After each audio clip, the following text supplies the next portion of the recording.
नमस्कार दोस्तों, हम फिर से लेकर आ चुके हैं आप लोगों के लिए शाम की सभी ताज़ा और बड़ी खबरें। फटाफट अंदाज में एक एक कर बताएंगे आपको आज देश और दुनिया से क्या बड़ी खबरें निकलकर सामने आ रही हैं। लेकिन उससे पहले दोस्तों एक नज़र डालेंगे सुर्खियों पर। बता दोस्तों, सबसे पहली जो बिग ब्रेकिंग निकल आ रही है आपको बताते चले दोस्तों, राहुल गांधी का 2024 का प्लान हुआ ऑन। राहुल गांधी बोले देश की जनता कांग्रेस के साथ है। वहीं पर अगली बड़ी खबर में हम आपको बताएंगे दोस्तों, प्रधानमंत्री नरेंद्र मोदी के ऊपर गरजे अरविंद केजरीवाल। बोले चौथी पास राजा को अगर देश का पीएम बनाओगे तो यही होगा। जब नोटबंदी की जाती है तो कहते हैं कि भ्रष्टाचार खत्म हो जाएगा, जब नोट लाए जाते हैं तब भी भ्रष्टाचार खत्म हो जाएगा। वहीं पर अगली बड़ी खबर में हम आपको बताएंगे दोस्तों, दरअसल आपको बताते चले भारतीय जनता पार्टी के ऊपर जमकर गरजे असदुद्दीन ओवैसी। बोले प्रधानमंत्री को नहीं देश चलाने की समझ। बताएंगे आखिरकार क्यों भड़क गए असदुद्दीन ओवैसी।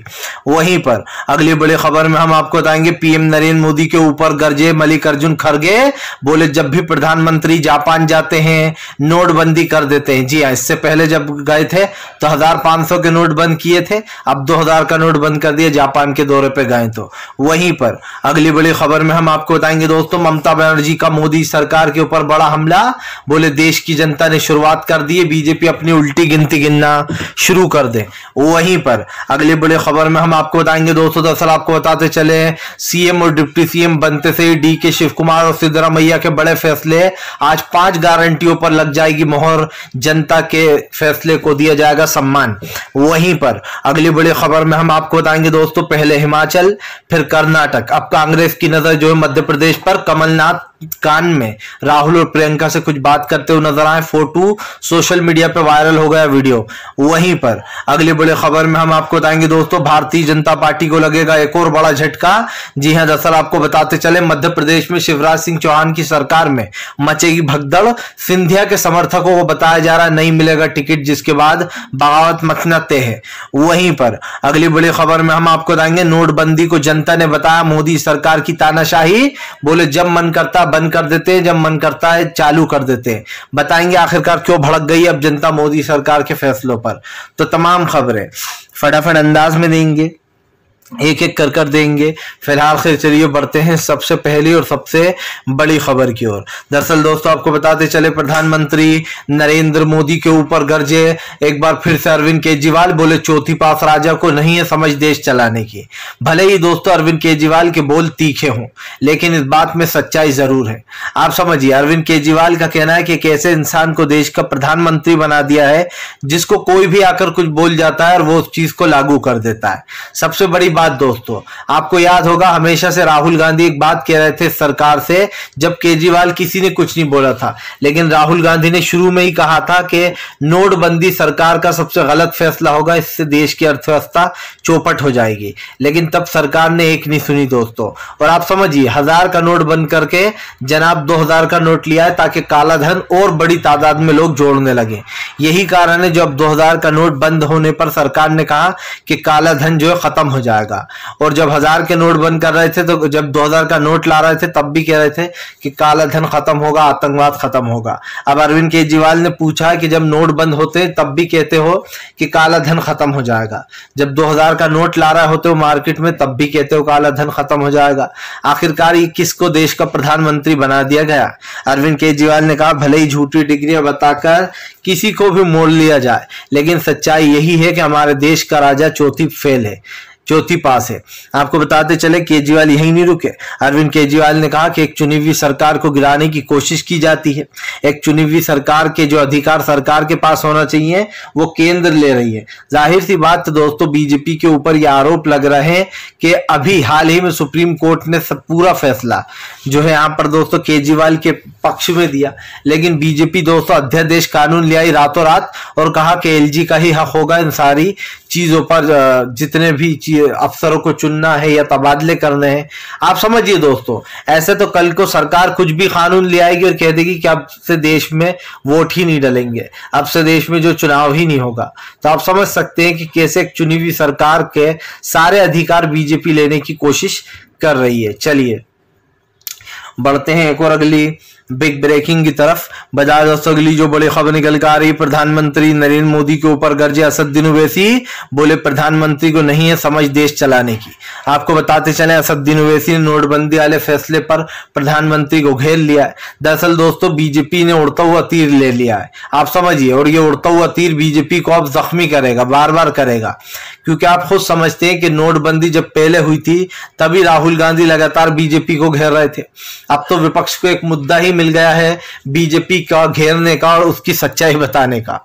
आपको बता दें ओवैसी ने बीजेपी के ऊपर हमला बोलते हुए कहा कि प्रधानमंत्री की वजह से देश की अर्थव्यवस्था चौपट हो गई। पहले प्रधानमंत्री ने नोटबंदी कर दी 1500 की और कहा कि देश का भ्रष्टाचार खत्म हो जाएगा। आपको बता दें ओवैसी ने कहा कि हजारों लोग लाइन में लगे, लाखों लोग, उनमें से कई लोगों की लाइन में खड़े खड़े ही मौत हो गई। कई बुजुर्ग लोग अपने पैसे नहीं बदलवा पाए। कई लोगों के नोट जो दोस्तों जुड़े रखे थे, जिन्होंने अपने आने वाले कल के लिए रख रखे थे, उनके नोट भी बर्बाद हो गए। यही नहीं, जिन लोगों ने दोस्तों आप समझिए जो गरीबों ने अपने बच्चों की शादी के लिए पढ़ाई के लिए जोड़ के रखे थे, उन नोटों का भी तबाया हो गया था। और आज भी वो नोट दोस्तों रद्दी बन चुके हैं, कहीं पड़े होंगे, गल चुके होंगे। आप समझिए उन लोगों ने जिन्होंने मेहनत से कमाए थे, बस उनकी गलती ये थी उनके पास अकाउंट नहीं था गरीबों के पास, उन्होंने घर में रख लिया और वो नोट पड़े पड़े ही बिगड़ गया। भले ही किसी के पास 2 लाख हो, 3 लाख हो, 1 लाख हो, लेकिन उस नोटों का क्या हुआ ये आप भी जानते। और यही कारण है दोस्तों जो अब प्रधानमंत्री के ऊपर जमकर भड़ास निकाली ओवैसी ने कहा कि प्रधानमंत्री को नहीं है समझ देश चलाने की, उन्हें नहीं पता है कब कौन सा फैसला लेते हैं। प्रधानमंत्री के ऊपर गरजते हुए ओवैसी ने कहा कि प्रधानमंत्री नोट बंद करते हैं तो कहते हैं कि भ्रष्टाचार खत्म हो जाएगा, नोट ले आते हैं 2000 का तो कहते हैं भ्रष्टाचार खत्म हो जाएगा। आखिरकार ये सरकार जनता को कब तक बेवकूफ बनाती रहेगी? बेरोजगारी, महंगाई, गरीबी पर कोई बात नहीं करेगा, सिर्फ इन्हीं चीजों पर बात होगी। आपको बताते चले दोस्तों सरकार के ऊपर ये आरोप लग रहा है, लगातार लग रहा है कि सरकार जनता के साथ एक तरीके से खेलने का काम कर रही है। आप भी जानते हैं कि सरकार की ये जो नीतियां है दोस्तों ये आपके और हमारे दिमाग से बहुत अलग जा चुकी हैं, विदाउट कुछ समझ में नहीं आ रहा है फिलहाल। चलिए बढ़ते हैं एक और अगली बिग ब्रेकिंग की तरफ। बता दोस्तों अगली जो बड़ी खबर निकल कर आ रही है, आपको बताते चले दोस्तों प्रधानमंत्री नरेंद्र मोदी के ऊपर गरजे राहुल गांधी, बोले जनता ने कर दी है शुरुआत, अब देश के मुद्दों पर बात करेगी जनता। आपको बताते चले राहुल गांधी ने धन्यवाद बोलते हुए कर्नाटक की जनता का कहा कि हमने जो वादे किए थे, जो बीजेपी ने भ्रष्टाचार फैलाया था, उसको हम खत्म करेंगे। आपको बता दें राहुल गांधी ने कहा कि आज उन तमाम शर्तों को पूरा किया जाएगा जो हमने जनता से कही थी। बात यही नहीं है दोस्तों, बात यह भी है कि राहुल गांधी जो बात बोल रहे हैं उसमें 100% सच्चाई है, क्योंकि आप भी जानते हैं कि 40% वाली जो सरकार चल रही थी कर्नाटक में, उसने वहां के लोगों का जीना हराम कर रखा था। यही नहीं दोस्तों, वहां का कर्नाटक का हाल ही का जो सीएम था बॉम्बई, वो हिजाब जैसे मुद्दों को उठा रहा था। आप समझिए स्कूलों को भगवा रंग में पुतवा रहा था। यही नहीं, वहां पर हनुमान कथा करने की बात कर रहा था। भाई अगर स्कूल को धार्मिक बनाना है तो फिर स्कूल थोड़ी ना रह जाएगा। अगर वहां पर आप पूजा पाठ कराओगे रोजाना स्कूलों में, अलग अलग धर्म के लोग फिर सब कहेंगे हमारे धर्म का भी ये होना चाहिए हमारे, तो फिर आप समझिए दोस्तों स्कूल तो एक तरीके से एक वो बन गया दोस्तों धार्मिक स्थल, फिर वो स्कूल कहाँ रहा। आप कहते हो कि आप सर पर हिजाब बांध कर मत आओ, क्यों भाई? बहुत सारे लोग सर पे स्कार्फ बांध कर आ जाते हैं, बहुत सारे लोग सर पे कपड़ा लपेट कर आ जाते हैं। इसका ये मतलब तो नहीं है कि आप हिजाब को उतरवा दोगे। हिजाब कोई मेन मुद्दा नहीं था, लेकिन बीजेपी ने उसे एक मेन मुद्दा बनाया। कांग्रेस ने आकर बीजेपी की बखिया उधेड़ दी। कांग्रेस को वोट मिलने का कारण भी ये रहा कि लोग खुद चाहते हैं कि प्यार मोहब्बत रहे, भाईचारा रहे। कोई नहीं चाहता दोस्तों आज की दुनिया में नफरत रहे। यूं ही क्या देश में नफरत कम है? आजकल लोग फ्रस्ट्रेशन की वजह से एक दूसरे को मार रहे हैं और ऊपर से ये लोग दुश्मनी, नफरतें फैलाते हैं। चलिए बढ़ते हैं एक और अगली बिग ब्रेकिंग की तरफ। बता दो अगली जो बड़ी खबर निकल कर आ रही है, आपको बताते चले संजय सिंह का बीजेपी के ऊपर बड़ा हमला। बोले आज चौथी पास राजा ने यह साबित कर दिया कि उसको कोई भी कुछ बोलकर चला जाएगा और वो उस चीज को लागू कर देगा। आपको बताते चले दोस्तों संजय सिंह आम आदमी पार्टी के नेता, उन्होंने 2000 के नोट बंद होने पर प्रधानमंत्री को जमकर सुनाई खरी खोटी। संजय सिंह ने कहा कि आज प्रधानमंत्री ने साबित कर दिया कि चौथी पास राजा को कोई भी कुछ बोलेगा तो वो उस चीज को लागू कर देगा। आपको बताते चले संजय सिंह ने कहा कि एक चौथी पास राजा कभी भी देश को चला नहीं सकता है, एक अनपढ़ इंसान के हाथ में देश को सौंपना ऐसा ही है दोस्तों। आप समझिए जैसे किसी को बांसुरी बजाना नहीं आती ना, बोलते ना कि सुन सजे क्या गांव है, बस वही वाला खेल यहाँ पर हो गया है। एक ऐसे इंसान को देश का प्रधानमंत्री बना दिया दोस्तों जिसके पास पढ़ाई लिखाई का कोई ज्ञान नहीं है। और देखिए दोस्तों, जब तक आपके पास वो ज्ञान नहीं होगा तो आप देश को नहीं चला सकते। आपको तो पता ही है डॉक्टर मनमोहन सिंह साहब कितना पढ़े लिखे थे, तब कहीं जाकर उन्होंने देश को संभाला था।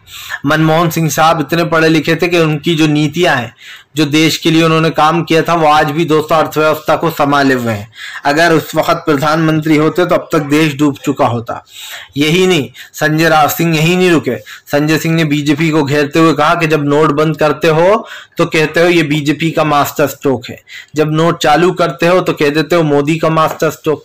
आखिरकार कौन कहता है कि ये मास्टर स्ट्रोक है? आप समझिए, 1000 का नोट बंद करके 2000 का नोट चलाना, ये तो कोई बच्चा भी बता देगा कि इससे कितना बड़ा लॉस होगा। जिस काले धन को आप रोकने की बात कर रहा हो वो 2 गुना स्पीड से जुड़ेगा, क्योंकि 1000 का नोट बंद करके आपने 2000 का नोट चला दिया। जाहिर सी बात है दोस्तों, 2000 का नोट एक ऐसा नोट था जिसने मार्केट में दस्तक तो दी, लेकिन आकर कब वो गायब होगा किसी को पता नहीं। और सब जानते हैं दोस्तों, काला धन इकट्ठा करने वालों ने उस 2000 के नोट को अपने पास रख रखा। उससे दोस्तों कहीं ना कहीं फायदा हो रहा है। किसका हो रहा है ये आप भी जानते हैं। सरकार चाहे कितनी ही इस बात से मुकर ले, लेकिन इस बात को झुटलाया नहीं जा सकता कि नोटबंदी इस देश का सबसे डिजास्टर फैसला था, जिसकी वजह से देश की अर्थव्यवस्था चौपट हो गई थी। चलिए बढ़ते हैं एक और अगली बिग ब्रेकिंग की तरफ। बता दोस्तों अगली जो बड़ी खबर निकल कर आ रही है, आपको बताते चले दोस्तों, प्रधानमंत्री नरेंद्र मोदी के ऊपर जमकर गरजी ममता बनर्जी।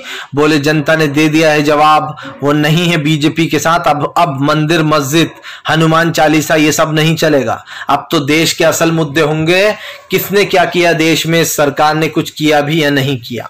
आपको बता दें दोस्तों, अब सरकार के ऊपर जो आरोप लग रहे थे वो सब सही है कि बीजेपी हिंदुत्व की बात कर लोगों को गुमराह करने का काम करती है। और अब ये बात दोस्तों साबित भी हो गई है। जिस तरीके से कर्नाटक में बीजेपी की हार हुई, जनता ने बता दिया कि अब तो मेन मुद्दों पर बात होगी। अब हनुमान चालीसा, मंदिर मस्जिद या फिर अजान, इस पर बात नहीं होगी। ममता बनर्जी ने कहा कि फिलहाल कर्नाटक की जनता ने शुरुआत की है और 2024 में भी केंद्र को हराएंगे, दिल्ली से बीजेपी का सफाया करेंगे। आपको बता दें दोस्तों, ममता बनर्जी ने अपनी पार्टी से कल भी भेजा था, जब शपथ ग्रहण था, वो खुद तो नहीं गई लेकिन उन्होंने अपने पार्टी के नेताओं को भेजा था। लेकिन एक चीज तो साफ है दोस्तों, बीजेपी की तमाम उन अटकलों पर ममता बनर्जी ने फुल स्टॉप लगा दिया। और एक चीज साफ है कि दोस्तों 2024 का जो आने वाला चुनाव है ये तय करेगा कि देश किस ओर जा रहा है भैया।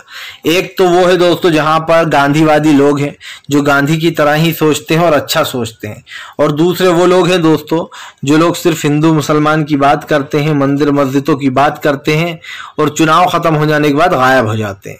चलिए बढ़ते हैं एक और अगली बिग ब्रेकिंग की तरफ। बता दोस्तों अगली जो बड़ी खबर निकल कर आ रही, पहलवान बजरंग पुनिया ने बोली दोस्तों ऐसी बात कि प्रधानमंत्री के कान से भी बहने लगेगा खून। जी हाँ, आपको बताते चले दोस्तों, बजरंग पुनिया ने कहा मुझे नहीं लगता कि हम आजाद भारत में जी रहे हैं। आप समझिए, एक पहलवान को ऐसा क्यों कहना पड़ा दोस्तों जो हमारे देश के लिए मेडल जीत के लाया है। और दोस्तों शर्म तब आती है जब वो अंधभक्त इन पहलवानों को भी गलत बता देते हैं जो मेडल जीत कर लाए हैं। मोदी की चापलूसी में दोस्तों आप समझिए, मोदी को सही साबित करने के चक्कर में ये लोग हमारे देश के खिलाड़ियों तक को उल्टा सीधा बोल जाते हैं, क्योंकि इनके हिसाब से प्रधानमंत्री मोदी कभी कुछ गलत करते ही नहीं है। लेकिन अब बात निकल कर सामने आई है तो दूर तक तो जाएगी। कल बजरंग पुनिया क्रिकेट देखने पहुंचे उनके लोगों के साथ, लेकिन उनको जो है यहाँ पर घुसने नहीं दिया गया। उन्होंने कहा भाई हमारे पास टिकट है, सब कुछ है, तो हमें मैच देखने जाने देना चाहिए। लेकिन दोस्तों आपको बताते चले उन्हें नहीं जाने दिया, क्योंकि सरकार अच्छे से जानती थी कि पहलवान वहां जाएंगे तो उनको क्रिकेटरों से वो अपील करेंगे या फिर क्रिकेटरों से मदद मांगेंगे, और सरकार को ये नहीं करवाना था कि वो लोग टीवी पर देखें कैसे बेचारे खिलाड़ी परेशान हैं। यही कारण था दोस्तों जो कल उनको घुसने नहीं दिया गया। तब बजरंग पुनिया ने बीजेपी के ऊपर हमला बोल दिया। बजरंग पुनिया का कहना है कि फिलहाल अब मुझे नहीं लगता कि हम आजाद भारत में जी रहे हैं, क्योंकि अगर ये आजाद भारत होता तो हमें ऐसे रोका नहीं जाता, हमें मैच देखने जाने दिया जाता। दोस्तों बात सिर्फ इतनी सी नहीं है, अगर सरकार की नीतियां कुछ गलत कर रही हैं या फिर देश के खिलाफ है तो उन नीतियों के खिलाफ बोलने का हक सभी को है। लेकिन मुझे एक चीज समझ में नहीं आती कि बृजभूषण आखिरकार ऐसा कितना बड़ा नेता है जिसको बचाने के लिए पूरी बीजेपी दोस्तों तत्पर है।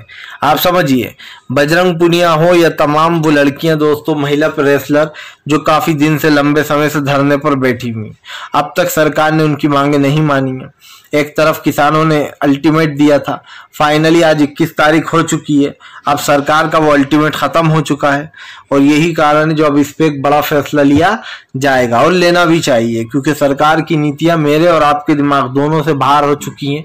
ये सरकार कब क्या करेगी दोस्तों किसी को पता नहीं है। फिलहाल चलिए बढ़ते हैं एक और अगली बिग ब्रेकिंग की तरफ। बता दोस्तों अगली जो बड़ी खबर निकल कर आ रही है आपको बताते चले दोस्तों, प्रधानमंत्री नरेंद्र मोदी के ऊपर जमकर गरजे कांग्रेस के नेता पवन खेड़ा। बोले बीजेपी को कुछ समझ नहीं है इकोनॉमी की, कभी नोट बंद करते हैं कभी नोट चालू करते हैं, देश की अर्थव्यवस्था चौपट कर दी है।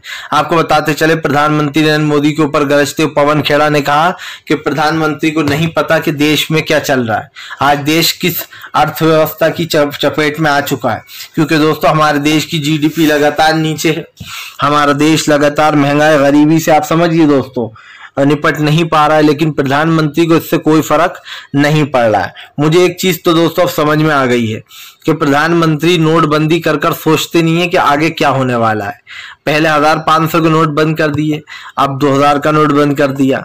नोटबंदी तो दोस्तों सिर्फ एक बहाना होती है, बीजेपी अपने जो कारनामे वो छुपाती है। जब बीजेपी को लगा कि कांग्रेस ने तो सही कहा था, 1500 के नोट बंद करना भारी पड़ गया। किसी देश ने दोस्तों ऐसा फैसला नहीं लिया इतने सालों में जो हमारे देश के माननीय प्रधानमंत्री ने ले लिया, और इस फैसले को पूरी गोदी मीडिया ने ऐतिहासिक फैसला बताया था। और मैं लिख के देता हूं, अभी भी ये जो प्रधानमंत्री पर सवाल उठ रहे हैं, सुधीर चौधरी जैसे लोग और अर्णब गोस्वामी जैसे लोग मोदी को अभी भी सही ठहराएंगे और कहेंगे कि ये मास्टर स्ट्रोक है। बताइए, खुद ही नोट चालू करें, खुद ही बंद करें और फिर उसको बेशर्मी का चोला भी पहना देते हैं, उसको मास्टर स्ट्रोक बताते हैं।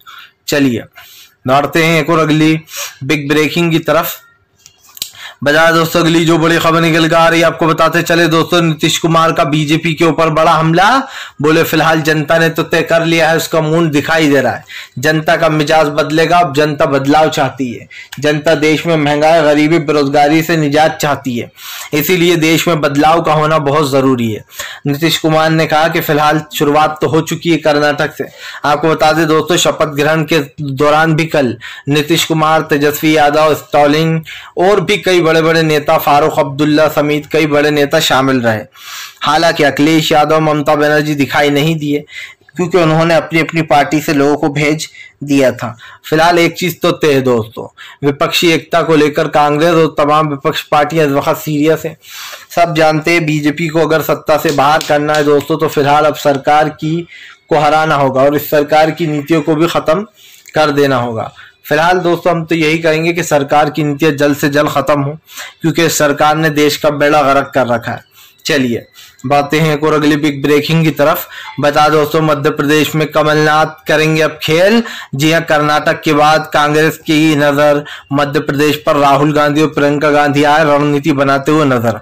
दरअसल दोस्तों एक वीडियो सोशल मीडिया पे वायरल हो रहा है जिसमें कमलनाथ राहुल गांधी और प्रियंका गांधी के कान में कुछ बात करते हुए नजर आ रहे हैं, जिसके बाद राहुल गांधी कमलनाथ से बात कर रहे हैं। आपको बताते चले, बताया जा रहा है कमलनाथ राहुल गांधी और प्रियंका गांधी से आने वाले मध्य प्रदेश के चुनाव को लेकर डिस्कस कर रहे थे। आपको बता दें, भले ही सीएम का चेहरा उजागर नहीं किया गया है, लेकिन ये साफ है कि कमलनाथ से बड़ा चेहरा वहां पर मध्य प्रदेश में इस वक्त कोई नहीं है। ज्योति आदित्यनाथ सिंधिया दोस्तों वहां के जितने भी आप समझिए उनके सांसद थे, उनको उड़ा ले गए थे। लेकिन अब बीजेपी में ही कला मचने वाली है। सुनने में आया बीजेपी दल बदलू को टिकट नहीं देगी। अब जाहिर सी बात है, जब दल बदलू को टिकट नहीं मिलेगा तो ज्योतिरादित्य सिंधिया के गुट को छोड़कर भागेंगे। और इसलिए भागेंगे दोस्तों क्योंकि जब उनको टिकट ही नहीं मिलेगा तो कोई मतलब रह नहीं जाता है। फिलहाल हम तो आपसे यही कहेंगे कि अगर आपको हमारा वीडियो अच्छा लगे तो इसको लाइक करें, चैनल पर पहली बार आए दोस्तों सब्सक्राइब